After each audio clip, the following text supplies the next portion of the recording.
आ रहा है। हेलो मित्रों, नमस्कार। हमारे शुभचिंतक बंधुओं, बच्चों, आप सभी को नमस्कार। कैसे हैं आप लोग? उम्मीद है सब लोग अच्छे होंगे। तो चलिए आज हम लोग फिर पढ़ेंगे गणितीय आगमन का सिद्धांत। और गणितीय आगमन के सिद्धांत का एक सवाल मैंने बता दिया था। आज उसका जो है मैं बताने वाला हूँ 1 का सी, मतलब तीसरा सवाल। प्रश्नावली 4 है और प्रश्नावली 4 का पहले का सी नंबर वाला सवाल बताया जाएगा। तो चलिए इसको देखते हैं, हम लोग मिलकर हल करते हैं। और एक बात पहले से आपको बता दूं, सबसे पहले एक बार पुनः आपका अभिवादन, नमस्कार। और आपको यह सूचित करना है, बताना है कि यह जो वीडियो बनाया जाता है या जो लाइव क्लास चलाते हैं वो पूरी तरह से निःशुल्क होता है। हाँ, सुने आप, पूरी तरह से निःशुल्क। इसका एक भी पैसा नहीं देना है आपको, केवल आपको इसको पढ़ना है। ये लाइव क्लास हो या वीडियो हो, आप देखिए और इसका लाभ उठाइए और यह चलेगा एकदम निःशुल्क। तो चलिए नमस्कार, शुरू करते हैं कार्यक्रम। तो कौन सी प्रश्नावली है? 4 है। और प्रश्नावली 4 कौन सी है? गणितीय आगमन का सिद्धांत। तो गणितीय आगमन के सिद्धांत का 1 का सी नंबर वाला जो सवाल है हम लोग लगाएंगे। चलिए तैयार हैं आप लोग? चलिए ठीक है। तो सवाल क्या है जरा देखिए। ये 1 × 3 + 2 × 4 + 3 × 5 प्लस ... n कोष्टक में n + 2 is equal to 1/6 n into कोष्टक में n + 1 इंटू कोष्टक में 2n + 7। अब इसको हल करना है गणितीय आगमन के सिद्धांत के द्वारा। इसको हल करना है, ठीक है। तो चलिए इसको गणितीय आगमन के सिद्धांत के द्वारा हल किया जाए। तो सबसे पहले इसको हम मान लेते हैं, यह जो स्टेटमेंट दिया गया है ना बच्चों, तो सबसे पहले इसको हम मान लेते हैं माना कथन Pn है। यह जो कथन है ना, इस कथन को क्या कहते हैं? Pn।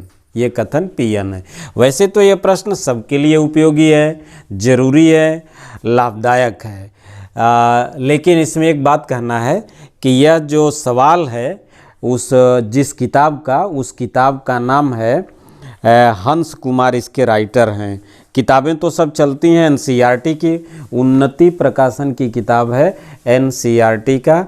इसके लेखक हैं माननीय हंस कुमार जी। तो इसका सवाल शुरू करते हैं फिर से एक बार। तो चलिए ये सवाल मैंने लिख दिया है और इसको हल करना है गणितीय आगमन के सिद्धांत से। तो चलिए बच्चों, इसमें होता क्या है, जैसा कि आप जानते हैं इसको 3 चरणों में हल किया जाता है। कितने? 3 चरणों में। कौन कौन से चरण होते हैं जरा बताइए। चलिए मैं बताता हूँ। पहले चरण में क्या करते हैं? n = 1 के लिए सत्य सिद्ध करते हैं, पक्का। दूसरा, और n = k के लिए सत्य है ऐसा मान लेते हैं।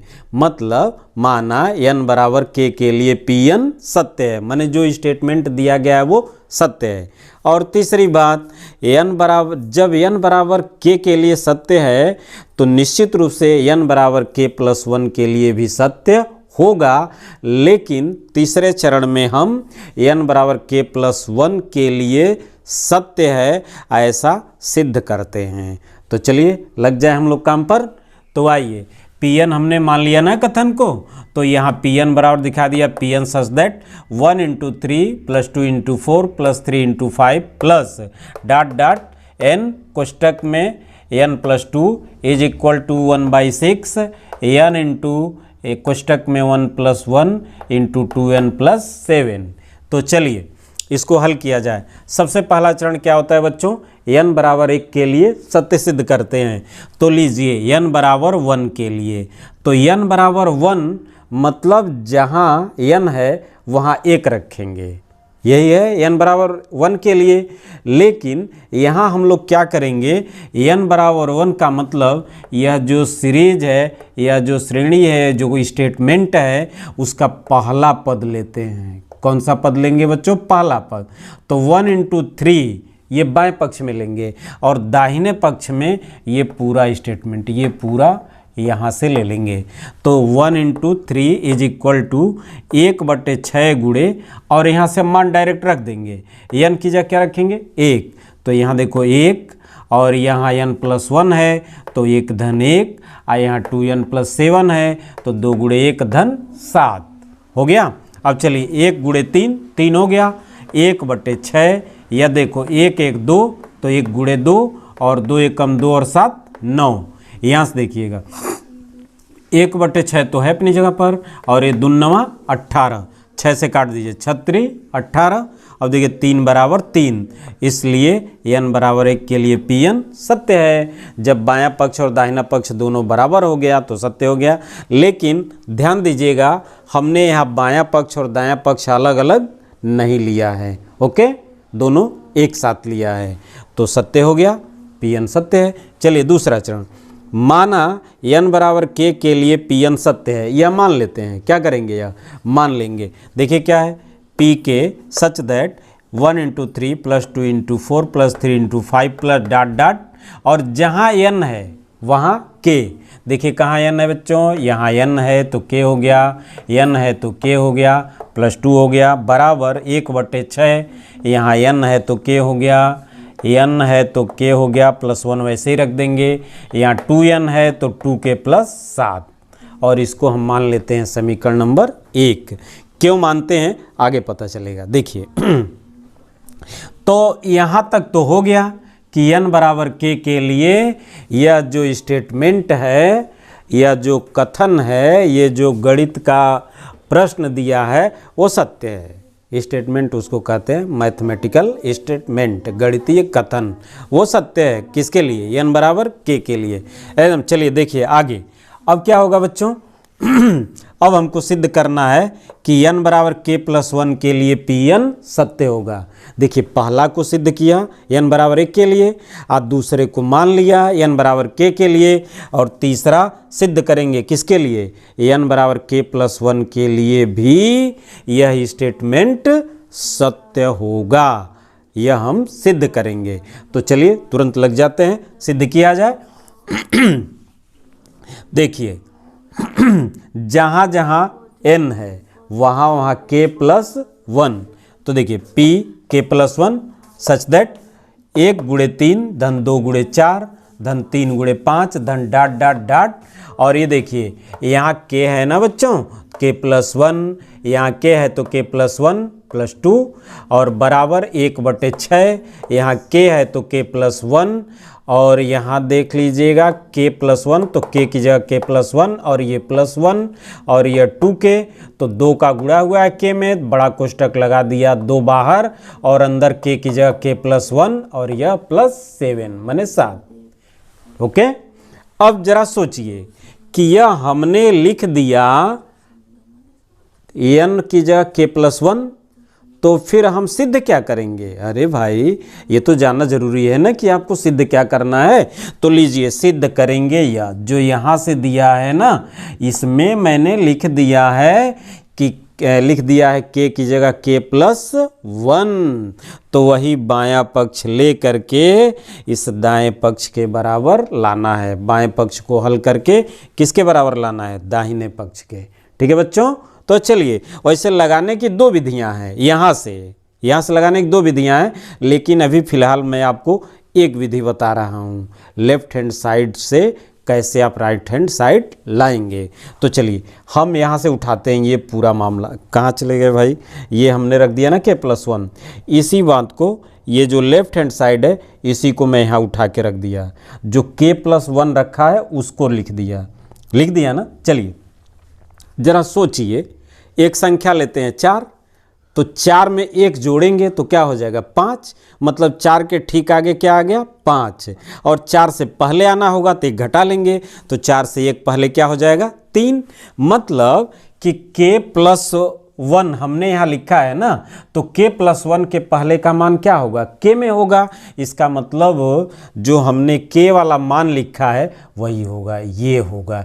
इसका मतलब k+1 जो यहाँ रखे हैं उसके ठीक पहले का मान क्या होगा, k+2, मतलब एक घटा लेंगे तो इसके ठीक पहले का मान मिल जाएगा।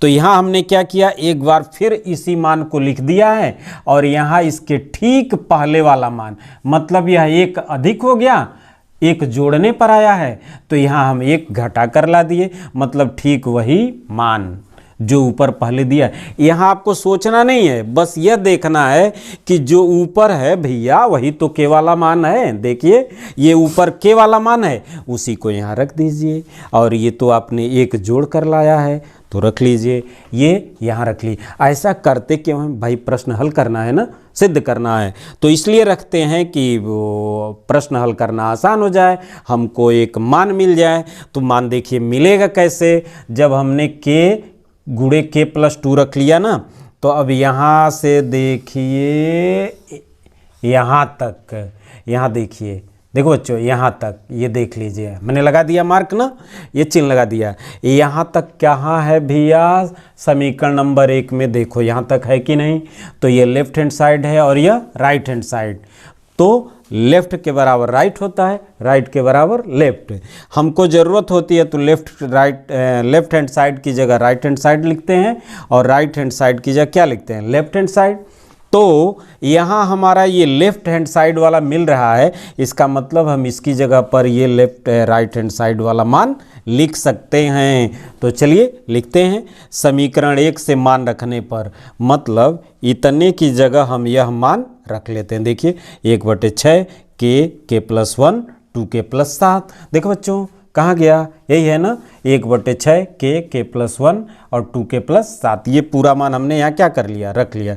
क्यों, यह मान यहाँ हमारा पड़ा हुआ है लेफ्ट हैंड साइड, तो इसकी जगह पर किसको रख लिया, राइट हैंड साइड को। ठीक है, इसीलिए हम यहाँ इससे ठीक पहले का मान, तो ठीक पहले का मान तो यही होगा ना, क्योंकि k+1 मैंने इससे एक ठीक आगे, तो ठीक एक पहले, तो यही तो होगा, सोचना भी नहीं है, बस इतना जान लीजिए कि ठीक पहले का मान नहीं होगा। यहाँ रख लिया, ये पूरा सीरीज यहाँ तक का बन गया, ये मान उठा के यहाँ रख लिए, बोले ठीक है। चलिए आगे, अब जरा देखिए, अब इसको हम यहाँ से हटा दे रहे हैं ताकि आपको कहीं कन्फ्यूजन न किसी तरह का हो जाए। ठीक है, देखिए हमने इस लाइन को मिटा दिया। ठीक है बच्चों, अब देखिए क्या है, समीकरण 1 से मान रख दिया। अब देखिए ये दो पद हो गए, एक तो पूरा यहाँ तक है और एक यहाँ तक है, दोनों में क्या कॉमन है, k+1। देखिए कहाँ कॉमन है, k+1। तो जब k+1 दोनों में कॉमन है तो हम यहाँ k+1 कॉमन ले लेंगे। तो थोड़ा सा हमने यहाँ जगह नहीं था, इसलिए इसको उठाकर यहाँ रख दिया। तो देखिए इन दोनों में k+1 हमने कॉमन ले लिया, बड़ा कोष्टक लगा दिया, तो 1/6 k बचा और कोष्टक में 2k+7। देखिए 1/6 के 2k+7, अब प्लस यहाँ से k+1 निकल गया, क्या बचा, k+3।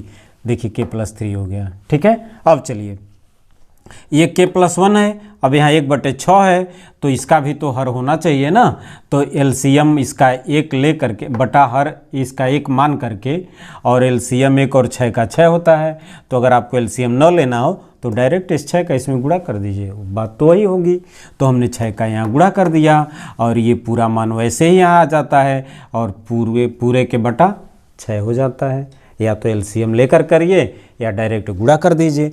चलिए तो k+1 हो गया।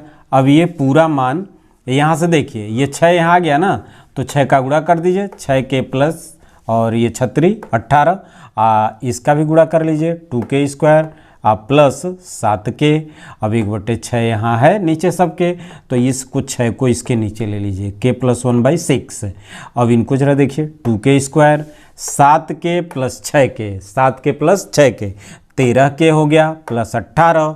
अब देखिए अब आपको बनाना है गुणनखंड। कैसे बनेगा, अब गुणनखंड देखिए कैसे बनेगा। अब यहाँ से क्या करेंगे, आदि अंत वाला गुणनखंड बैठता है, आप जानते होंगे। ये 2 और ये 18 का गुणा कर लिया, तो कितना हो गया बच्चों, 18 गुणे 2 क्या हो गया 36, और यहाँ क्या है प्लस। तो 36 को 2 खंडों में बांटेंगे और ऐसे खंड होने चाहिए कि तोड़ कर ऐसे 2 खंड होने चाहिए कि जोड़ने पर 13 हो जाए। कितना हो जाए 13, और गुणा करने पर कितना हो जाए 36। तो आप 36 को देखिए, मैं तोड़ के नहीं बता रहा, डायरेक्ट यहाँ लिख दे रहा हूँ। 9 चौक को 36 और 9 में 4 जोड़ेंगे तो क्या हो जाएगा 13। देखिए हो गया कि नहीं हो गया। तो 2k स्क्वायर प्लस और 13 के की जगह क्या हो जाएगा, बड़ा भाग 9 के और छोटा वाला 4 के, 9 4 13, हमारा 2 खंड बन गया। अब देखिए 2k स्क्वायर प्लस 9k और 4k प्लस 18 में कॉमन लेंगे। क्या करेंगे कॉमन। अच्छा अब देखिए जो थोड़ा सा आया, आपसे सारी बोल देते हैं, ये जगह नहीं था इसलिए उसको उठा के यहाँ ला दिए। थोड़ा सा समझ लीजिएगा क्योंकि जगह के अभाव में थोड़ा नीचे डाल दिया है। तो यहाँ k + 1/6 हो गया, और यहाँ से देख लीजिए 2k स्क्वायर प्लस 9k है, तो यहाँ से k कॉमन ले लीजिए। 2 से 9 कटेगा नहीं तो केवल k हो जाएगा, और यहाँ से बचेगा 2k + 9 बच गया। आप प्लस यहाँ से 4 से 18 कटेगा नहीं, 2 से कटेगा तो 2 कॉमन ले लिया, 2k + 9। अब देखिए इन दोनों में 2k + 9 है तो 2k + 9 कॉमन ले लिया, यहाँ से k बचेगा, यहाँ से +2 बचेगा, ये तो पहले से है। अब जरा देखिए k + 1/6 और यह k + 2 और 2k + 9 सजा के रख दिया। अब थोड़ा और सजाएंगे, 1/6 को बाहर, और ये है k + 1। आइए जो k + 2 देख रहे हैं ना, आप समझ गए होंगे। 2 को 2 भागों में तोड़ेंगे, 1 धन 1, तो ये हो गया k + 1 + 1 और कोष्टक बंद। और यहाँ से देखिए 2k + 9 है ना, तो यहाँ देखिए 9 को तोड़ दिया, 2 धन 7, 2k धन 2 धन 7, क्यों तोड़ा वो भी समझ लीजिए। देखिए अब इस 1/6 या k + 1 और ये k + 1 को एक साथ कर दिया, अब +1 हो गया। आइए देखिए इन दोनों में से 2k + 2 में यहाँ से यहाँ तक 2k + 2 है ना, 2 कॉमन ले लिया। क्या कर दिया हमने 2 कॉमन, तो कोष्टक में k + 1, आइए बच गया +7। अब आप देख लीजिए क्या आ गया, वही आ गया जो आपको लाना था। क्या लाना था, चलिए यहाँ चेक करिए क्या लाना था, क्या लाना था। यहाँ 1/6 k + 1, k + 1 + 1 और 2 कोष्टक में k + 1 + 7, यही लाना था ना। तो जरा देखिएगा, मिलाइए 1/6 k + 1 और k + 1 + 1, और यहाँ से 2 k + 1 + 7, मतलब n बराबर k + 1 रखने पर भी वही मान प्राप्त हो गया। मतलब k + 1 रखने पर वो मान प्राप्त हो गया जो हमें चाहिए।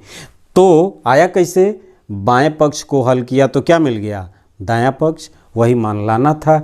इसका मतलब ये हुआ कि n बराबर k + 1 के लिए भी हमारा यह स्टेटमेंट सत्य है। कौन, Pn। तो देखिए हमने यहाँ लिखा है left hand side = right hand side. अच्छा ये राइट हैंड साइड दिखाया था, फिर यहाँ लिखा है left hand side = right hand side. इसका मतलब ये हुआ कि